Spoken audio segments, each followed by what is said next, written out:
Official Declaration 2.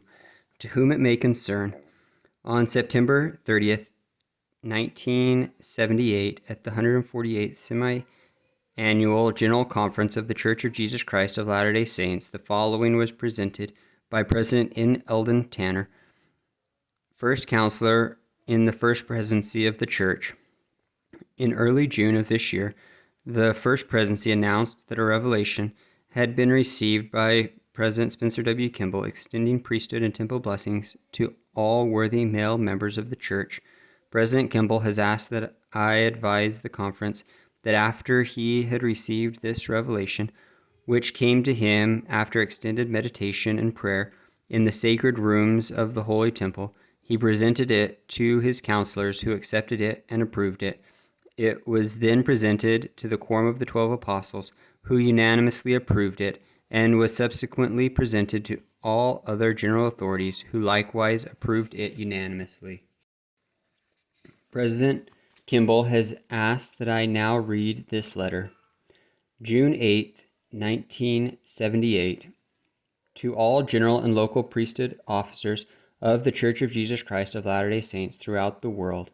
Dear brethren, as we have witnessed the expansion of the work of the Lord over the earth, we have been grateful that people of many nations have responded to the message of the restored gospel and have joined the church in ever-increasing numbers. This, in turn, has inspired us with a desire to extend to every worthy member of the church all the privileges and blessings which the gospel affords. Aware of the promises made by the prophets and presidents of the church who have preceded us, that at some time in God's eternal plan, all of our brethren who are worthy may receive the priesthood, and witnessing the faithfulness of those from whom the priesthood has been withheld, we have pleaded long and earnestly in behalf of these, our faithful brethren, spending many hours in the upper room of the temple, supplicating the Lord for divine guidance. He has heard our prayers, and by revelation has confirmed that the long-promised day has come when every faithful, worthy man in the church may receive the holy priesthood with power to exercise its divine authority and enjoy with his loved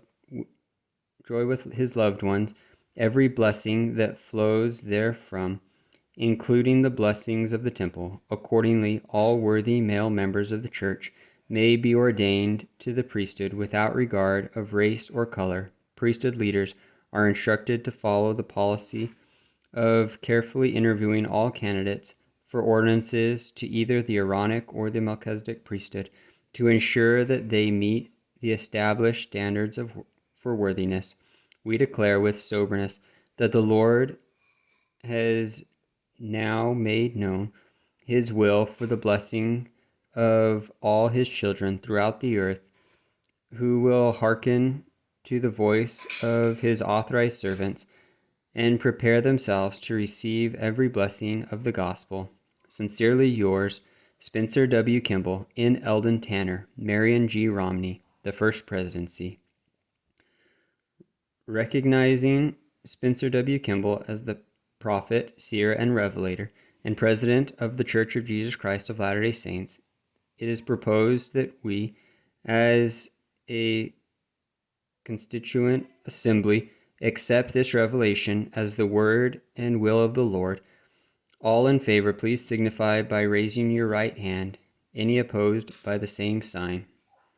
The vote to sustain the foregoing motion was unanimous in the affirmative. Salt Lake City, Utah, September 30th, 1978.